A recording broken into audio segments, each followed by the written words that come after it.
ia tidak mudah.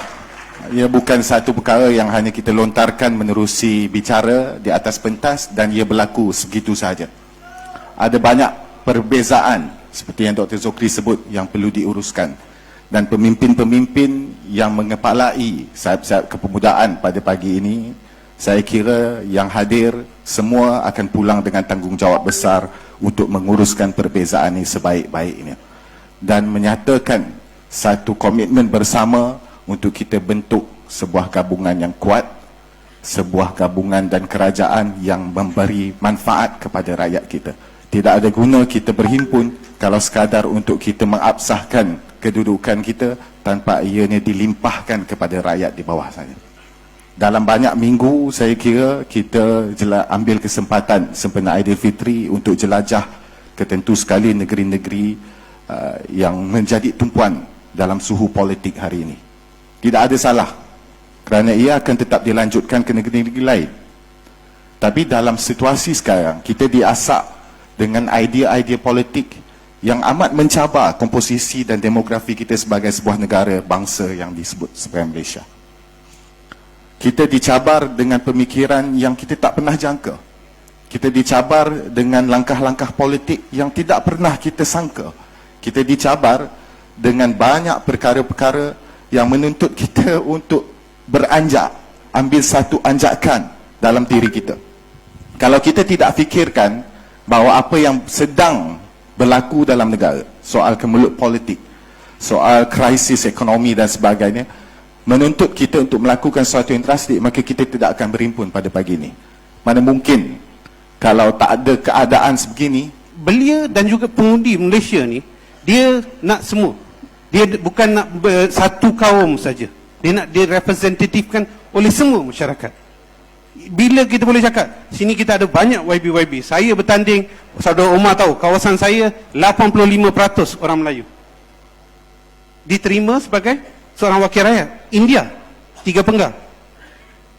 Dan semua wakil rakyat, tak ada orang boleh cakap kaum Melayu je undi menang, atau kaum Cina je undi menang, atau kaum India je undi menang. Sebab kita di Malaysia, semua kaum penting.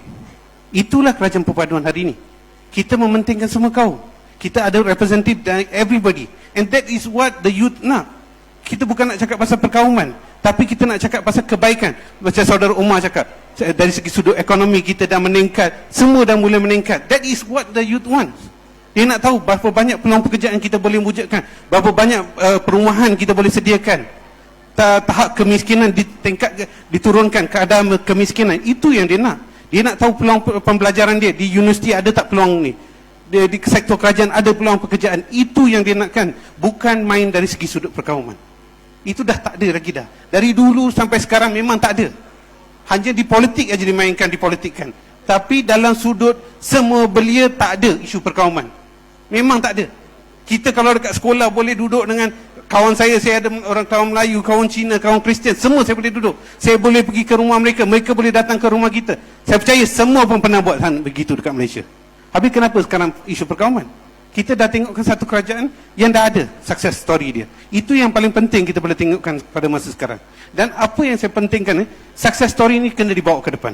Dan hari ini saya nak ucapkan tahniah pada semua belia yang ada sini. Sebab kita memulakan satu detik sejarah. Bila kita bercakap, kita nak membina Malaysia bersama. Ini satu detik sejarah. Saya tak pernah akan percaya YB Kelvin akan datang ke Dewan ni. Tapi dia ada. This shows the open heart dia. Saudara Omar dengan saya duduk bersebelahan. 4-6 bulan sebelum, kalau saya cakap, tak percaya ni akan berlaku. But beside the politic, but it's for the country, Malaysia. Kita cintai Malaysia, kita duduk bersini bersama nak membina Malaysia. Saya nak tanya ibu-ibu semua, nak suami yang setia ataupun suami yang curang? Setia dan handsome. Setia dan handsome. Saya nak tanya juga pada bapa-bapa yang ada depan saya. Nak isteri yang curang ataupun isteri yang setia? Dan cantik. Dan cantik. Tapi Wabi Kevin, cantik ni very subjektif. Very sangat subjektif. Mungkin saya nampak Mel cantik. Memang cantik. Memang cantik. Dan saya nak beritahu, belanja makan ni. kalau kita nak kekal dalam kerajaan perpaduan ini, Kalau kita nak duduk bersama dalam kerajaan perpaduan ini, mesti mempunyai 3 perkara. Perkara yang pertama, kita mesti saling menghormati satu sama lain. Perkara yang kedua, kita mesti memahami antara satu sama lain. Dan yang perkara yang paling penting, perkara yang 3 adalah kita mesti mempercayai antara satu sama lain. Sebab tu hari ini saya berdiri di atas pentas kerajaan perpaduan. Saya faham hari itu bila statement saya tentang isu lantikan JLC. Untuk sahabat-sahabat amanah, saya dengan berbesar hati dan rendah hati ingin memohon maaf atas ketidaksempurnaan diri saya.